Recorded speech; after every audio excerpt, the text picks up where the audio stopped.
उतर गयो मेरे मन का संसार जब ते दर्शन पाया। उतर गयो मेरे मन का संसार जब ते दर्शन पाया।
Jai Gurudev, tout le monde.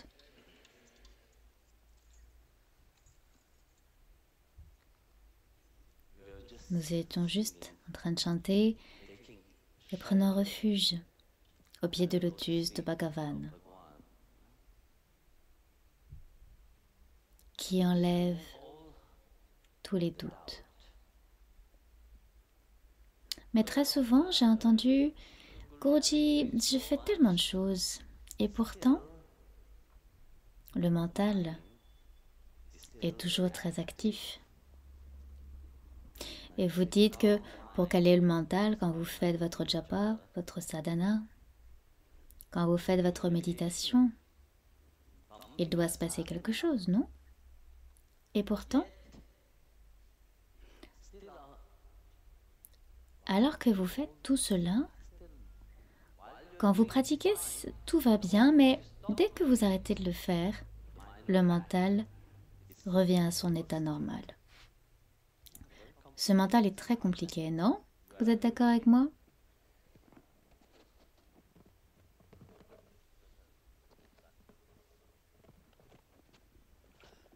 C'est trop lourd.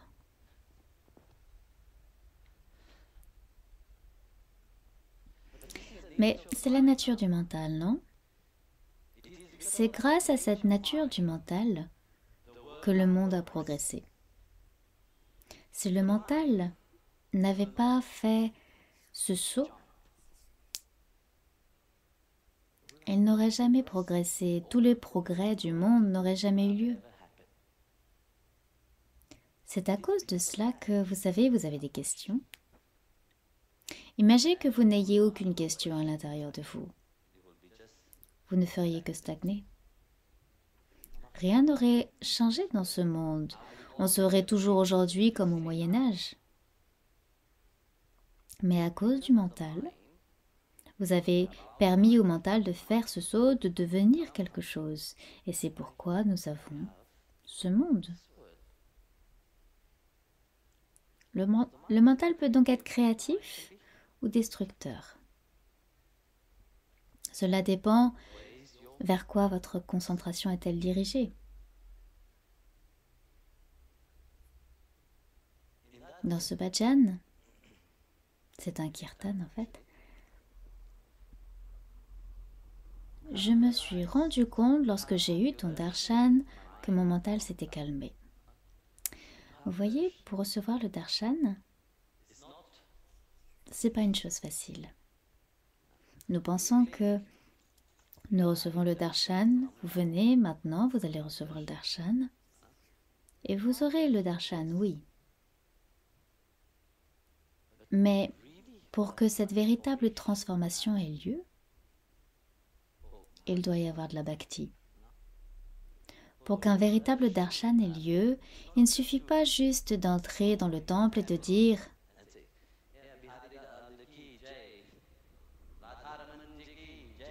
et ensuite vous sortez et rien n'a changé à l'intérieur de vous. Vous êtes toujours la même personne. Vous allez voir Yamunaji, c'est comme aller chez Shilmla. Oh pardon, je ne suis jamais allée là-bas, donc je ne peux pas vous dire comment cela est. Les touristes. Mais ce n'est pas de la bhakti, cela. C'est de la prostitution.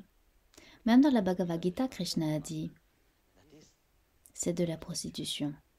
Mais quelle est la nature d'une prostituée? La nature d'une prostituée est le manque de loyauté. Il n'y a pas de loyauté. Aujourd'hui, vous êtes avec quelqu'un, demain, 5 minutes plus tard, avec quelqu'un d'autre. Dans le temple, vous êtes Girirari Lal Ki Jai, vous sortez, vos yeux se posent sur d'autres choses. Maya Ki Jai. Ici, vous avez Bhagavan et Maya. À un moment, vous êtes ici, concentré sur Bhagavan. Oui, mon Seigneur. Mais l'instant d'après, vous voyez comme le mental change rapidement. Il n'y a aucune loyauté. Le mental fluctue très rapidement.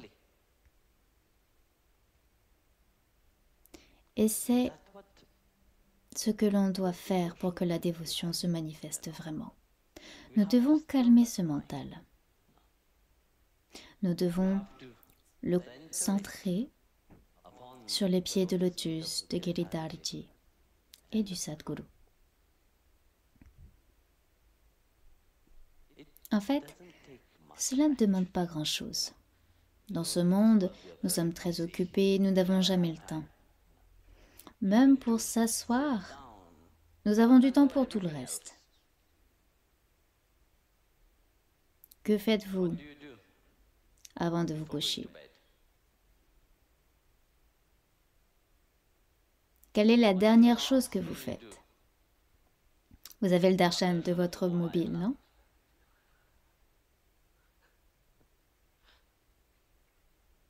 C'est le dernier darshan que vous avez. Et quel est le premier darshan que vous recevez le matin? Celui du portable, vous voyez. Le darshan du mobile est devenu si important.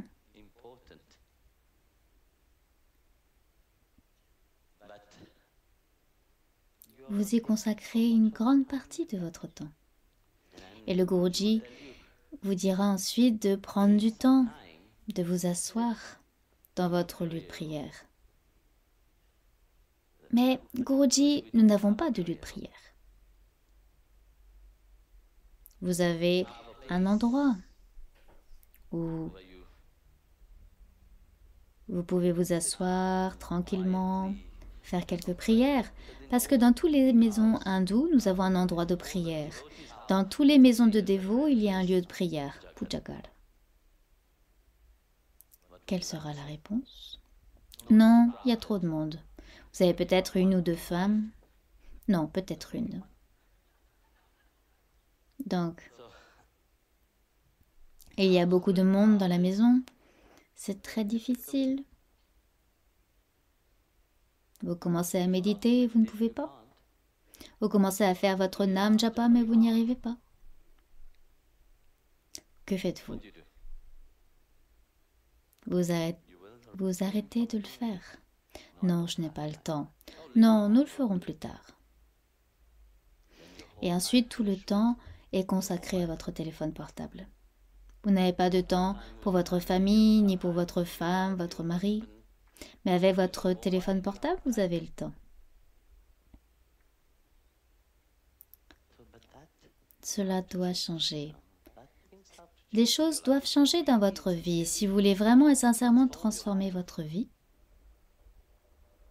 ce n'est pas moi qui vous dis de changer, ce n'est pas votre mari, votre femme qui vous dit de changer, ce n'est pas quelqu'un d'autre qui vous dit de changer. Vous devez arriver à ce point où vous prenez conscience que c'est le bordel dans ma vie. Des milliers de personnes vous diront que c'est le bordel dans votre vie, mais vous ne le verrez jamais ainsi. Parce que vous voyez votre vie comme je suis heureux, comme je suis satisfait, j'ai tout. Pourquoi devrais-je changer? C'est ce que disent la plupart des gens. Je travaille, je fais ce que je veux, j'ai tout. Il n'est pas nécessaire de changer quoi que ce soit.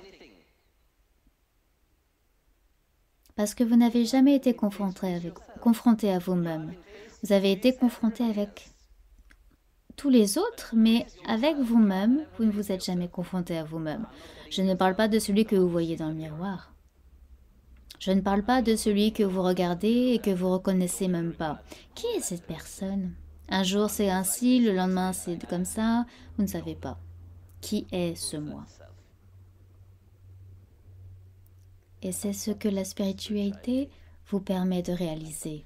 Oui, il y a en vous une réalité différente à l'intérieur de vous que vous devez regarder, que vous devez affronter. Et cette réalité, c'est vous. C'est ce moi, ce je. Tant que nous ne nous regardons pas, nous pouvons regarder Bhagavan à l'extérieur et le vénérer, mais nous ne l'avons jamais vu à l'intérieur de nous-mêmes. Nous ne pouvons pas lui être loyaux parce que nous n'avons aucune loyauté. Nous ne pouvons pas l'aimer parce que nous n'avons jamais vu cet amour et ressenti ce bonheur suprême en nous. Et pour cela, il faut prendre du temps avec soi-même. Même si vous êtes très occupé, si vous n'avez pas de place dans votre maison, allez quelque part, marchez, où que vos pieds vous mènent, marchez simplement. Chaque fois que vous êtes fatigué, asseyez-vous. Je ne vous dis pas de chanter des mantras, je ne vous dis pas de faire quoi que ce soit. Je vous dis simplement d'observer vos actions. Observez vos pensées et observez votre comportement. Observez cela.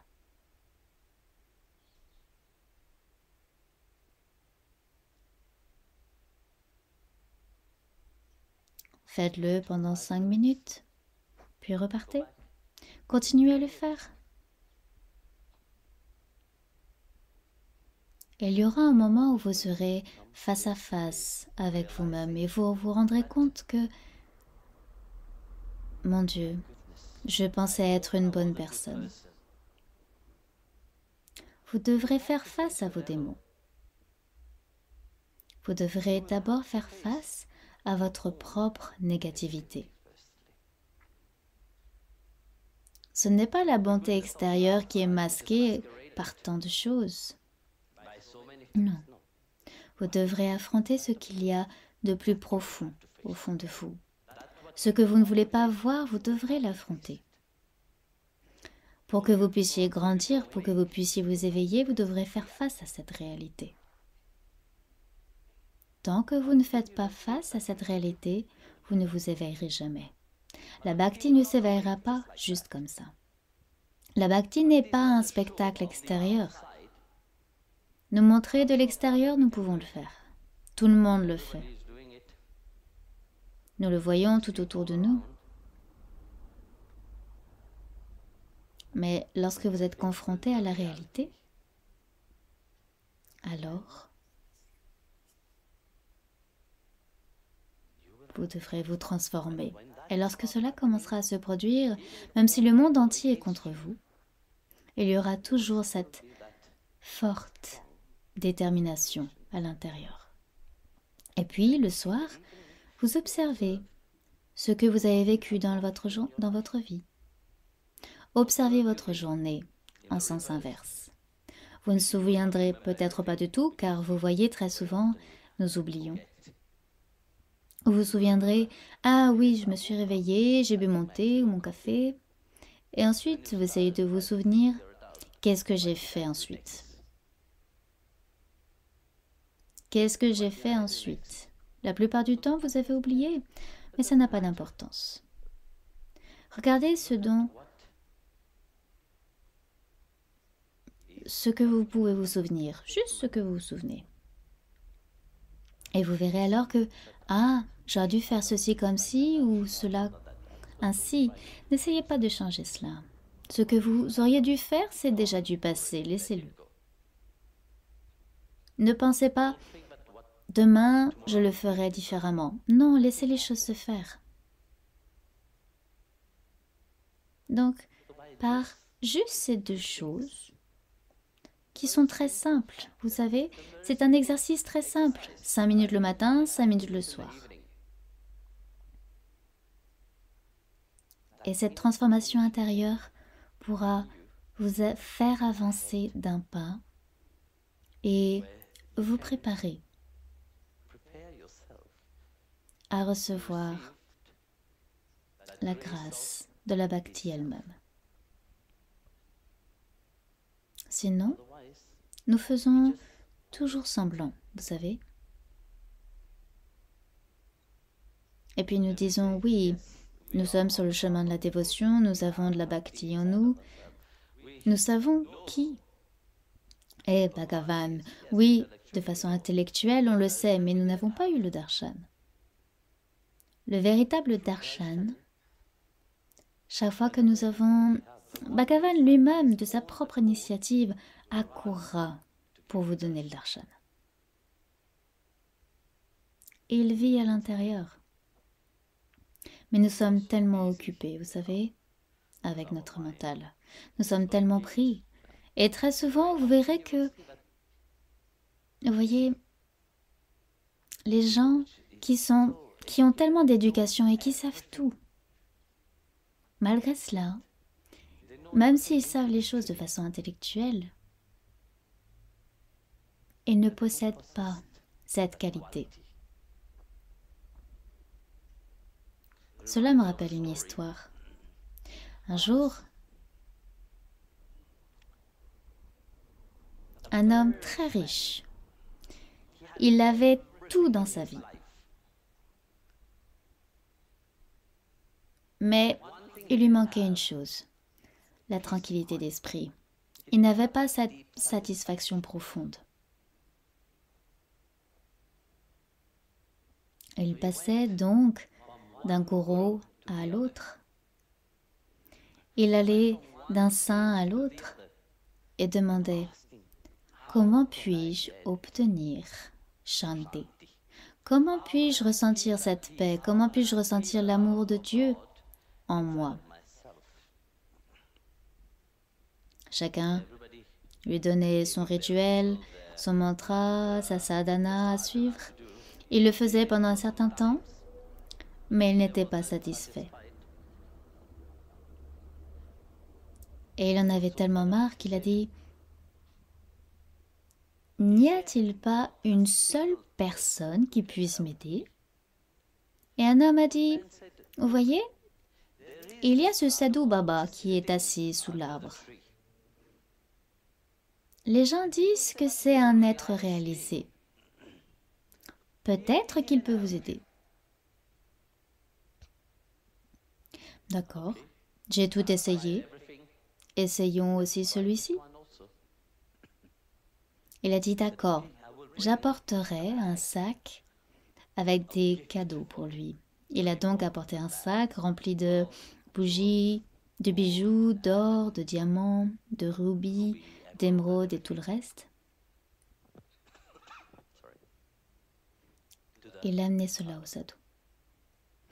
Il s'est approché du sadhu et il lui a dit, Sadhu Maharaj, j'ai tout essayé.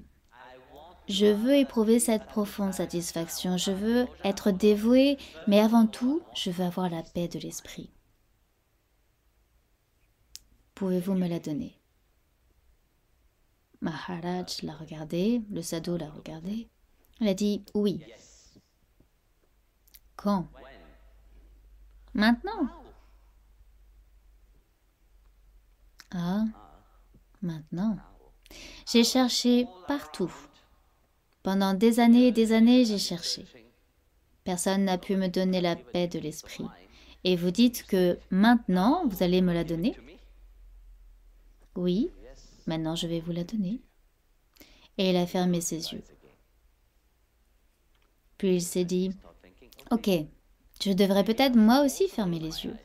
Il a mis son sac d'or ici, il a fermé les yeux. Au moment où il a fermé les yeux, il a mis son sac à côté, le sadhu a sauté. En un tour de main, il a pris le sac et il s'est mis à courir. Le voilà qui était parti. Tel un coureur, très vite, s'engageant dans tous les petits galis, tous les petits, comment est-ce qu'on dit galis? Les rues étroites. L'homme était tellement choqué, et donc il s'est mis à courir derrière lui. Il était tellement rapide, il courait d'une rue à l'autre, et l'homme courait, le poursuivait, le cherchait partout, et il n'arrivait pas à le rattraper. Il était si rapide. Et pendant qu'il courait, il y avait beaucoup de gens autour de lui. Et ils le regardaient et tous ils rigolaient. Ils rigolaient. Et se demandaient pourquoi tout le monde rit, pourquoi personne ne m'aide.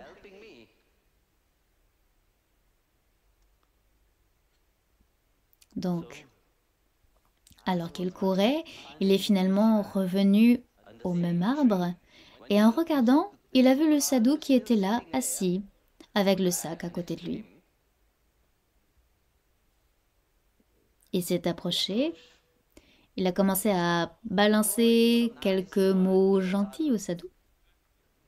Des beaux mantras qui sortaient. Le sadhu l'a regardé et lui a dit « Tenez, reprenez votre sac. » Il était calme, il était en paix, il était satisfait. Le sadhu l'a regardé et lui a dit « Vous vouliez la paix ? Vous vouliez être satisfait, vous vouliez être heureux, vous l'avez maintenant, non ? Ce qui n'avait pas de valeur, quand on l'a, prend soudainement beaucoup de valeur quand on le perd.